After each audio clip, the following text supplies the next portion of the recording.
Good morning, everybody. It is Friday. It'll be a good day. We've got our trusty sidekick Annie with us. We are headed up to the shop. We're gonna do a little bit of work in the shop today. So we just got a little bit of snow this morning, about 10 or 15 minutes ago, just a dusting, and as you can see, it has since stopped. So we don't have to deal with snow today. It is January though, so kind of to be expected.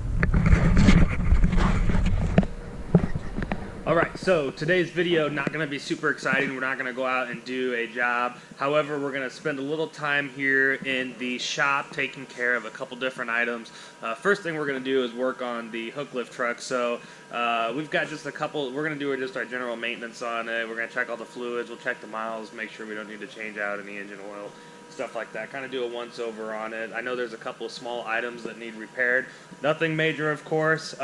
So for a lot of you guys who are smaller owner-operators like myself, you guys can relate. I am I'm the foreman, I'm the operator, I'm the laborer, I'm the estimator, and if need be, I'm also the mechanic. So a lot of times, some of these smaller items on the trucks and the equipment that are not a safety concern and are not going to end up costing me a whole bunch of money if I don't get to it right away, a lot of those items will sometimes get pushed off until this time of year, where I've got a little bit more time to spend on it to make sure that it gets done properly, as opposed to just putting a Band-Aid on it throughout the rest of the working year. So you know, when it comes to putting out some of these smaller fires, I've got to be the one to do it, and that's no problem. That's what this time of year is for. The first step to a good maintenance program is always a good washing. I hate working on dirty equipment. We've got an awesome pressure washer and a wash pad out here at the shop. Really, there's no reason for me not to do a good job cleaning equipment. So hopefully this thing's still clean. I'm pretty sure it is. We'll get it pulled in the shop and we will get her going. Will she start? I bet she'll start.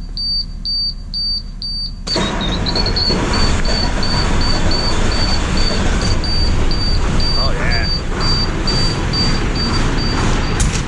Old 4900 starts every time. Starts every time. So while I'm in here in the barn, I'll just point out a couple things. We're actually sitting pretty good on maintenance, our winter maintenance schedule. I got a pretty good jump on it early on. I've had a decent amount of time to devote to it. So, mini excavator, completely maintenance, ready to go. Bulldozer, D5 still needs to be ran through. Good thing is, it hadn't had that many hours on it from this year, so I have a feeling we're not gonna have to change a whole lot of fluids, if any. Excavator, same exact thing. I still need to go through that. I gotta replace a couple hydraulic hoses. I got one window, it's got a crack in it, I'm probably gonna replace. But same thing, I don't think we've hit our hour mark yet for fluids, so we'll be good on that, hopefully. 416 backhoe done. Ran through it the other day, it's good to go. John Deere 401's good to go. That old Ford tractor, ran through it. It doesn't really get a very, what I would say, thorough or formal maintenance schedule done to it, so to speak. We just kind of do the basic stuff, keep an eye on it. It's got quite a bit of age to it. We don't get too carried away with it. 259 is good to go. The gators, we'll run through those. The two mowers down there are good to go. So we're sitting actually really, really well. Much better on maintenance schedule than we normally are this time of year. So that's good. Oh, Annie, oh no, you're covered in snow. I know, I'm so sorry. I can't control the weather. You know I would if I could. On a side note, one thing that I do want to point out is the last 3 days I've spent putting up these new radiant heaters in the shop. So we've got one on each side here, and down at that end of the shop, we use that, of course. That's not typically where we're working, so we wanted all of our heat directed over the main areas in which we're spending most of our time. So I've never put up radiant heaters before. Honestly, they weren't really hard. Just trying to familiarize myself with the process, and working off the man lift actually was super convenient, of course, but holy cow, just it is a little bit of a job. Like I said, it was a learning experience for me, but they turned out great. They work really nice. It warms up in here, so we are definitely going to enjoy those today. Oh, she's still a little cold. Is it in? So when it's cold in here, I like to keep the truck running, and also it helps, the exhaust helps warm the shop up. So we're gonna leave it run for about 10 minutes or maybe an hour or 3 hours or something like that, just to help warm this place up. Totally kidding. We're just checking the train. That would be a bad idea.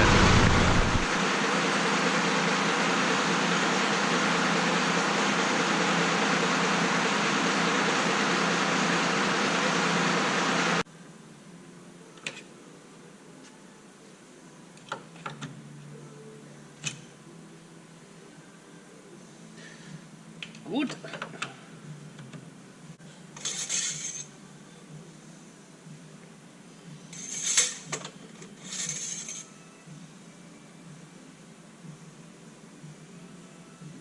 Not good.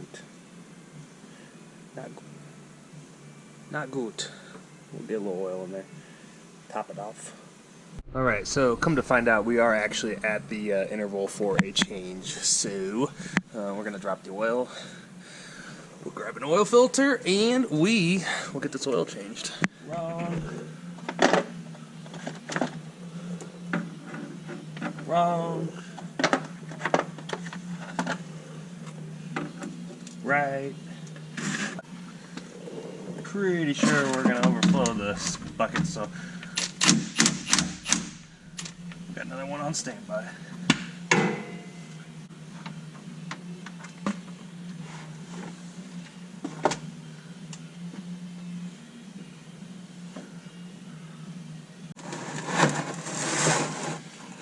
Look at that transition, like a pro. Uh-oh. It's gonna overflow. Maybe. No, no. No, she's not.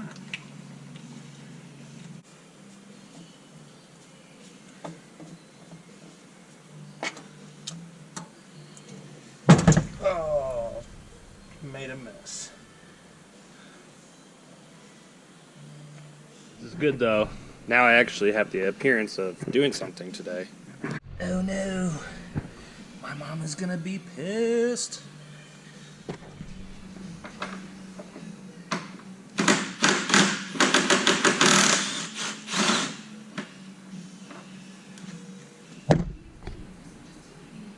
Hey Brandon, good morning. I'm looking for a couple of filters.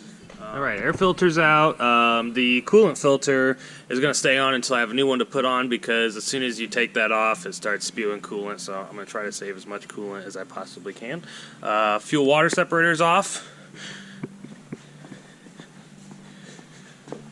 Engine oil filter underneath there is off. Fuel filter right underneath there is off. So all of our filters are off, and we're ready to go get some more.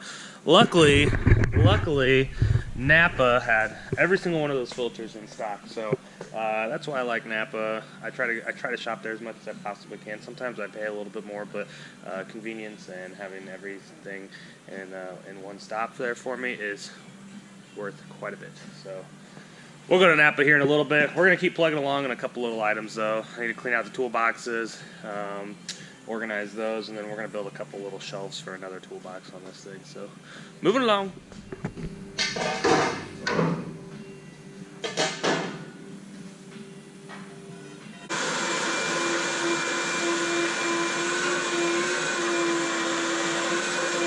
Little degreaser.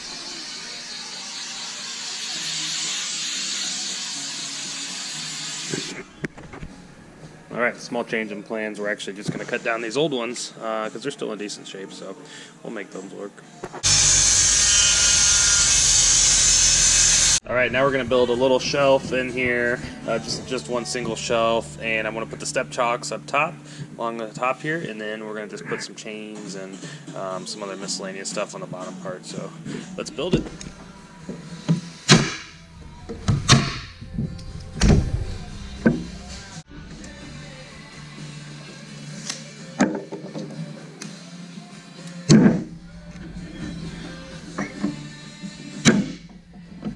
she's in. I told you guys actually missed all the cursing for about the last 5 minutes while I tried to shimmy it in there. Oh, would you look at that? We are so organized now. Alright, so next order of business is we have got to fix this mud flap bracket. We've got to fix this fender a little bit, and then there is a backup light here that also took a beating as well. So what actually happened, I blew a tire on the highway going about probably about 60 miles an hour, and ended up just, obviously when it blew, it got caught up in here and broke the light and bent this bracket back here. So we are going to take this mud flap off, try to straighten everything up as best as we can.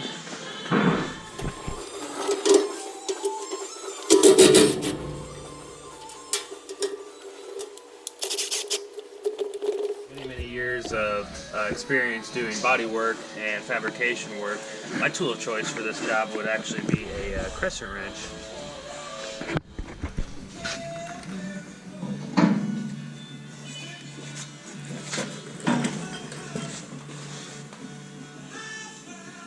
Alright, after about 14 seconds, my grand plan obviously is not going to work, so we're going to throw a little heat on that, try to heat it up and make it a little more malleable.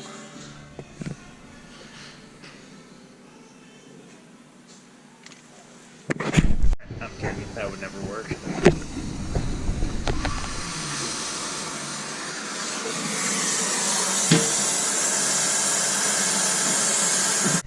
Alright, after looking at this, there's only 2 welds that hold this thing on. I think I'm just going to actually cut that off.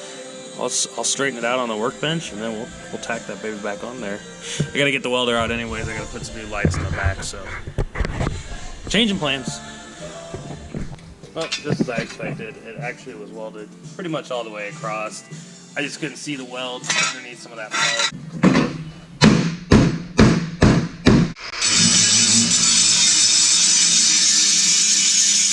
Alright, she's pretty straight. Take a wire wheel, clean up these edges. Just get ready to tack it back on the truck. Clean up the truck side, and we'll throw it back on.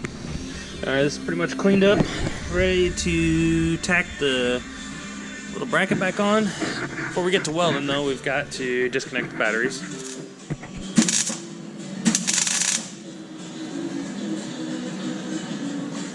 Pay close attention to the top right corner of your screen.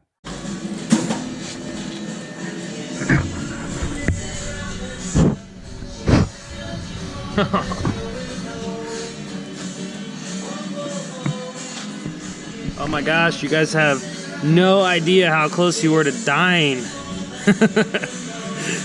I looked down and I saw my camera was on fire. Glad I saw it before it got to the lens.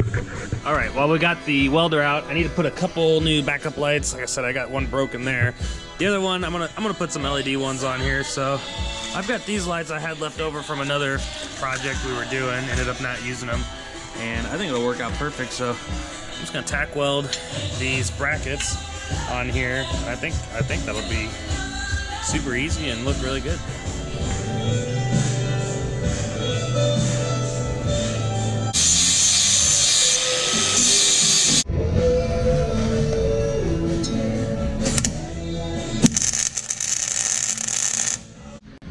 So we're gonna get these lights wired up. First thing, I'm gonna cut off the plugs. So what we'll do is we'll get them all made up here on the workbench, and then we'll just have the one side of the fitting left to crimp, and on the truck, put them in, and we'll be good on those.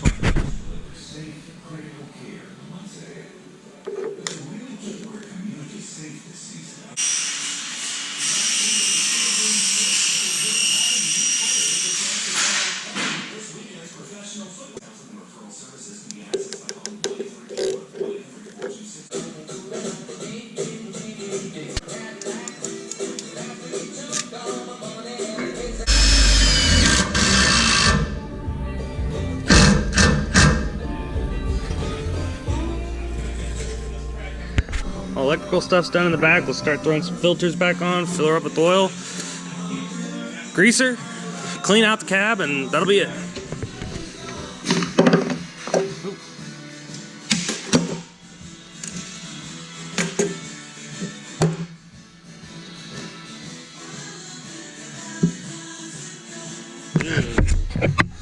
We'll get that cleaned out. Alright, let's try to do this as quickly as possible. Try loosening it first.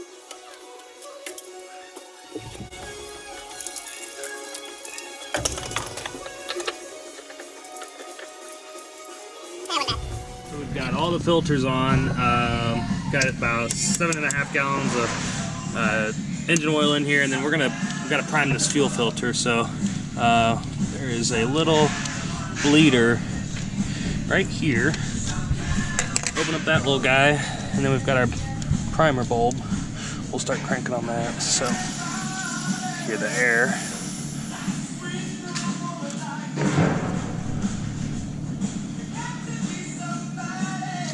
Alright, so I've been spending the last 20 minutes trying to figure out why this thing won't turn over. You can see it just cranks 1 or 2 times and doesn't want to turn over.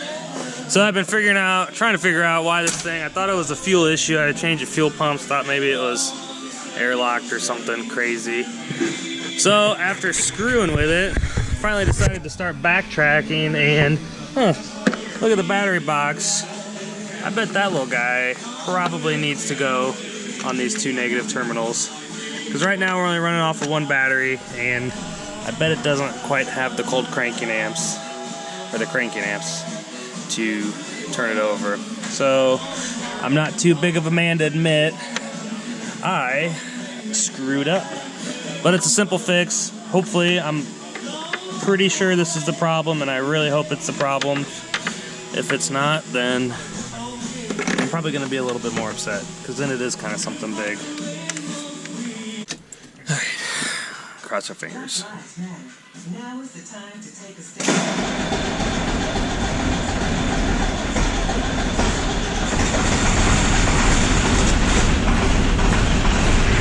Yep, that fixed it. Said it before, I am not a mechanic. I just know a little bit when it comes to preventative maintenance, and usually I know just enough to know that something is not right or something is not working as it should. My brother-in-law, he's the mechanic. He's the one that I always consult whenever there's a major issue that I'm unable to figure out or fix. But I'm not too big of a man to say that was dumb. Just a simple mistake. I'd taken the batteries off, obviously, when I was doing some welding. I missed 1 little cable, and thank God it wasn't something significant. What was weird, what led me to believe it was a fuel issue, was the fact that it actually did run for a little bit right after I changed the fuel filters, and then it stopped almost like it ran out of fuel. So that made me believe that it was a fuel problem. So I got pigeonholed trying to figure out if it's something with the fuel system. Like I said, I'm not too proud to admit that that was dumb. Simple mistake. Thank God it was just an easy fix. So we're good now. Moving along. All right, we just got back, went and got the truck inspected. It was up for inspection, so we're gonna grease the hook lift really quick, and that will be it. Do a little cleanup from our project, and we're done with this truck.